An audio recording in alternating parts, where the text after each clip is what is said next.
नमस्कार, मैं पूजा। बिहार न्यूज में आपका स्वागत है। खबरों की ओर बढ़ने से पहले एक नजर आज की सुर्खियों पर। बिहार डीएलएड 2026 के लिए ऑनलाइन आवेदन हुआ शुरू। 18 फरवरी तक कर सकते हैं आवेदन। कुछ मान्यता प्राप्त कॉलेजों के माध्यम से होगा सत्यापन। बिहार में 4602 निजी स्कूलों पर होगी कार्रवाई। सभी स्कूलों की प्रस्वीकृति रद्द करने का जारी हुआ आदेश। स्कूलों ने 25 जनवरी तक पोर्टल पर नहीं भरी थी जानकारी। बिहार में बुलेट ट्रेन परियोजना पर होली के बाद काम होगा शुरू। महज 50 मिनट में पूरी होगी पटना से वाराणसी की यात्रा। पटना और कटिहार में होगा स्टेशन का निर्माण। नालंदा में 11 फरवरी को लगेगा जॉब कैंप। 57 पदों पर होगी भर्ती। 8वीं पास से लेकर एमबीए तक के अभ्यर्थियों को मिलेगा मौका। सौरव गांगुली ने पाकिस्तान के फैसले पर जताई नाराजगी। कहा, वर्ल्ड कप में हर पॉइंट है महत्वपूर्ण। प्रधानमंत्री शहबाज शरीफ की मीटिंग के बाद लिया जाएगा अंतिम फैसला। चलिए अब बढ़ते हैं शाम तक की बड़ी खबरों की ओर विस्तार से। बिहार डीएलएड 2026 के लिए ऑनलाइन आवेदन आज से शुरू। बिहार विद्यालय परीक्षा समिति यानी कि बीएसईबी ने डीएलएड 2026 परीक्षा के लिए ऑनलाइन आवेदन की घोषणा कर दी है और ये आवेदन प्रक्रिया सत्र 2025-27 और 2024-26 के सेकेंड ईयर छात्रों के लिए है। इसके साथ ही बैकलॉग छात्र भी आवेदन कर सकते हैं। आवेदन dped.biharboardonline.org पर आज से 18 फरवरी 2026 तक होगा। लेट फीस 19 से 22 फरवरी तक रहेगी और डीएलएड कोर्स प्राथमिक शिक्षक बनने के लिए महत्वपूर्ण है, जिसमें क्लासरूम मैनेजमेंट और शिक्षण तकनीक सिखाई जाती है। सही जानकारी और रजिस्ट्रेशन कार्ड अनिवार्य है। सत्यापन कुछ मान्यता प्राप्त कॉलेजों के माध्यम से होगा और ऑनलाइन फॉर्म सबमिट और फीस जमा करना जरूरी है। अनुशासनहीन पुलिसकर्मियों पर मुख्यालय का कड़ा कदम। बिहार पुलिस इन दिनों अपराधियों से ज्यादा अपनी छवि को लेकर विवादों में। पिछले 15 दिनों में कई मामले सामने आए जिसमें पुलिसकर्मियों के दबंग और अनुशासनहीन व्यवहार की वीडियो सोशल मीडिया पर वायरल हुई। नालंदा, पटना, सारण, दरभंगा जैसे जिलों में थानेदार और जवानों के दुर्व्यवहार पर निलंबन और विभागीय कार्रवाई भी हुई। पुलिस मुख्यालय ने यह साफ किया है कि अनुचित व्यवहार बर्दाश्त नहीं होगा और कई निर्देश भी जारी किए गए। दलालों की थानों में एंट्री पर रोक लगी, विजिटर रजिस्टर में पूरी जानकारी दर्ज करना, ड्यूटी में मोबाइल उपयोग पर पाबंदी और सरकारी नंबर की व्हाट्सएप डीपी में वर्दी की फोटो। अब पुलिस दबंग स्टाइल से डिसिप्लिन स्टाइल की ओर बढ़ रही है। बिहार में 4602 निजी स्कूलों पर होगी कार्रवाई। बिहार में शिक्षा विभाग ने आरटीई कानून का पालन न करने वाले 4602 निजी स्कूलों की प्रस्वीकृति रद्द करने का निर्देश दिया है। स्कूलों ने 25 जनवरी तक पोर्टल पर अपनी इनटेक कैपेसिटी और संसाधनों की जानकारी नहीं भरी थी। अपर मुख्य सचिव डॉक्टर बी राजेंद्र ने जिला अधिकारियों को 14 फरवरी तक मामलों के निपटारे का कड़ा निर्देश जारी किया है। विभाग ने यह पाया कि 34,374 ऑनलाइन आवेदन बीईओ स्तर पर लंबित है और देरी करने वाले अधिकारियों पर भी कार्रवाई होगी। इसके साथ ही आरटीई नामांकित बच्चों के लिए निजी स्कूलों को प्रतिपूर्ति राशि भुगतान की जांच और रिपोर्टिंग प्रक्रिया तेज करने के निर्देश दिए गए हैं। गंगा पर बन रहे नए 4 लेन पुल के 3 पिलरों का काम हुआ पूरा। पटना और नालंदा जिलों के लोगों के लिए बख्तियारपुर से ताजपुर तक बनने वाला 4 लेन पुल बड़ी राहत लेकर आया है। गंगा नदी पर बनने वाले इस पुल का निर्माण तेजी से चल रहा है। 3 पिलरों के बीच स्लैब डालने का काम पूरा हो चुका है और अन्य हिस्सों में भी काम प्रगति पर है। ये पुल पटना, नालंदा और समस्तीपुर के बीच आवागमन आसान करेगा, समय और खर्च दोनों को बचाएगा। व्यापार, शिक्षा और स्वास्थ्य सेवाओं में भी सुविधा बढ़ेगी। सरकार और निर्माण एजेंसी युद्ध स्तरीय प्रयास कर रहे हैं, जिससे ये परियोजना जल्द पूरी होने की उम्मीद है। बिहार में बुलेट ट्रेन परियोजना पर होली के बाद काम होगा शुरू। बिहार में 350 किलोमीटर प्रति घंटे की रफ्तार से चलने वाली बुलेट ट्रेन परियोजना पर होली के बाद काम शुरू होगा। दिल्ली, वाराणसी और वाराणसी सिलीगुड़ी के बीच ट्रेन चलेगी, जिससे पटना से दिल्ली की यात्रा सिर्फ 4 घंटे में पूरी होगी। पटना से वाराणसी 50 मिनट और वाराणसी से सिलीगुड़ी 2 घंटे 55 मिनट में तय होगा। पटना और कटिहार में स्टेशन होंगे। ट्रेन टाइमिंग इस तरह रखी जाएगी कि यात्री एक ट्रेन से उतरकर दूसरी ट्रेन में आसानी से सवार हो सके। मार्च तक कमेटी बनकर हवाई सर्वे करेगी और रूट व स्टॉपेज की अंतिम पुष्टि करेगी। बिहार के 7 लाख छात्रों के रिकॉर्ड में मिली खामियां। बिहार के सरकारी स्कूलों में कक्षा 9 से 12 तक करीब 7 लाख छात्रों के डेटा में गंभीर त्रुटियां पाई गई हैं, जो ई शिक्षा कोष पोर्टल की जांच में सामने आई। विभाग ने 24 जिलों के डीपीओ, योजना एवं लेखा को कारण बताओ नोटिस भेजा और 1 सप्ताह में सुधार का निर्देश दिया। जून 2025 से शुरू हुए सुधार अभियान में 11.86 लाख छात्रों का डेटा सही किया जा चुका है और त्रुटिपूर्ण डेटा सही न होने पर छात्रवृत्ति, फ्री किताबें और पोषण जैसी योजनाओं का लाभ प्रभावित होगा। जिम्मेदारी डीपीओ और स्कूल प्रबंधन की है। कार्रवाई की चेतावनी भी दी गई है। नालंदा में 11 फरवरी को लगेगा जॉब कैंप।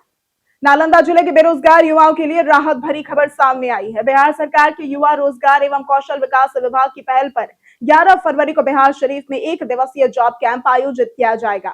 निजी कंपनी नव नालंदा बाजार 57 पदों पर भर्ती करेगी, जिसमें 8वीं पास से लेकर एमबीए तक के अभ्यर्थियों के लिए अवसर है। पदों में स्टोर और sales manager, social media manager, accountant, sales marketing executive, inventory executive, cashier, receptionist और सिक्योरिटी गार्ड से लेकर सफाई कर्मी तक शामिल है। आयु सीमा 18 से 35 वर्ष है। इच्छुक अभ्यर्थी को बायोडेटा और शैक्षणिक प्रमाण पत्र लेकर समय पर पहुंचना होगा। बिहार के आईएएस अधिकारी केंद्रीय प्रेक्षक के रूप में होंगे तैनात। चुनाव आयोग ने बिहार के 44 वरिष्ठ आईएएस अधिकारियों, जिनमें 20 विभागों के सचिव शामिल हैं, उन्हें केंद्रीय प्रेक्षक के रूप में अन्य राज्यों में तैनात करने का निर्णय ले लिया है। फरवरी से मार्च में असम, पश्चिम बंगाल, तमिलनाडु, केरल और पुडुचेरी में विधानसभा चुनाव या उपचुनाव प्रस्तावित है और इन अधिकारियों की जिम्मेदारी निष्पक्ष प्रशासन सुनिश्चित करना, सत्ताधारी दल के पक्षपात को रोकना और चुनाव में धन बल व बाहुबल के प्रभाव पर नियंत्रण रखना होगा। लगभग 2 महीने तक राज्य से बाहर रहने के कारण बिहार के प्रशासनिक और नीतिगत फैसलों पर असर पड़ने की संभावना है। बिहार झारखंड सीमा पर अवैध खनन के खिलाफ हुई बड़ी कार्रवाई। बिहार झारखंड सीमा पर नवादा जिले के रजौली थाना क्षेत्र में प्रशासन ने अवैध खनन और ओवरलोडिंग के खिलाफ बड़ी कार्रवाई की। डीएम के निर्देश पर चितरकोली समेकित जांच चौकी पर एसडीएम स्वतंत्र कुमार सुमन और खनन विभाग के अधिकारियों ने 18 ओवरलोडेड और बिना वैध चालान वाले ट्रकों को जब्त किया। इसके साथ ही 2 चालकों को भी हिरासत में लिया गया। कार्रवाई की सूचना फैलते ही कई ट्रक चालक झारखंड की ओर भाग गए और प्रशासन ने स्पष्ट चेतावनी दी है कि अवैध खनन और नियम उल्लंघन करने वालों के खिलाफ इसी तरह की सख्त कार्रवाई जारी रहेगी, जिससे सड़क सुरक्षा और कानून का पालन सुनिश्चित हो सके। तेज प्रताप ने खोली जयचंद गैंग की पोल। पटना के सियासी गलियों में लालू परिवार के अंदर जारी विवाद अब खुला मुकदमा बन चुका है। जेजेडी अध्यक्ष तेज प्रताप यादव ने आरोप लगाया है कि आरजेडी और परिवार से निष्कासन एक सोची समझी साजिश थी। उन्होंने 5 लोगों यानी कि मुकेश रोशन, संजय यादव, रमीज खान, शक्ति सिंह और सुनील सिंह को जयचंद करार दिया है, जिन्होंने सोशल मीडिया और अफवाहों के जरिए उनकी साख गिराने की कोशिश की। तेज प्रताप ने अनुष्का यादव के साथ रिश्ते की खबरों का भी खंडन किया और कहा कि वो अदालत और प्रधानमंत्री से मिलकर इस साजिश का विरोध करेंगे। परिवार और राजनीति में यह विवाद लंबा चलने वाला है। विधानसभा बजट सत्र का 5वां दिन विपक्षी हंगामे से हुआ शुरू। बिहार विधानसभा के बजट सत्र का 5वां दिन विपक्षी हंगामे से शुरू हुआ। कांग्रेस और राजद के विधायक पार्टिकों में धरने पर बैठे थे, लेकिन सीएम नीतीश कुमार के पहुंचते ही विधायक शांत हो गए। सुरक्षा ने रास्ता साफ किया और मुख्यमंत्री हाथ जोड़कर सदन में प्रवेश किए। आज बजट सत्र 2026-27 पर चर्चा होगी और वित्तीय वर्ष 2025-26 का तीसरा अनुपूरक बजट पेश किया जाएगा। प्रश्नकाल में कई विभागों से सवाल पूछे जाएंगे। सदन में उद्योग, कानून व्यवस्था, विदेशी नागरिक और चीनी मिल भुगतान जैसे मुद्दों पर भी चर्चा हुई। विपक्ष पहले की तुलना में कमजोर नजर आया। 8 मार्च को होगा जदयू के प्रदेश अध्यक्ष का चुनाव। बिहार की सत्ताधारी जदयू में सदस्यता अभियान और संगठन चुनाव को लेकर जोर शोर से तैयारियां चल रही हैं। 20 फरवरी से प्रखंड स्तर का चुनाव शुरू होगा और 1 मार्च को जिला और 8 मार्च को प्रदेश अध्यक्ष का चुनाव होगा। इसके बाद राष्ट्रीय अध्यक्ष का चुनाव होगा और पार्टी ने सदस्यता अभियान में 1 करोड़ सदस्य बनाने का लक्ष्य रखा है। लगातार बैठकें हो रही हैं और वरिष्ठ नेता चुनाव को शांतिपूर्ण व निष्पक्ष कराने के लिए दिशा निर्देश भी जारी कर रहे हैं। जदयू में हर 3 साल पर संगठन चुनाव की परंपरा है और इस बार भी प्रखंड से राष्ट्रीय स्तर तक चुनाव समय पर संपन्न होगा। मंगलवार को होगी पप्पू यादव के मामले में सुनवाई। पूर्णिया सांसद पप्पू यादव को पटना की विशेष अदालत ने धोखाधड़ी से मकान किराया लेने और धमकी देने के करीब 31 साल पुराने मामले में 2 दिन की न्यायिक हिरासत में भेजा है।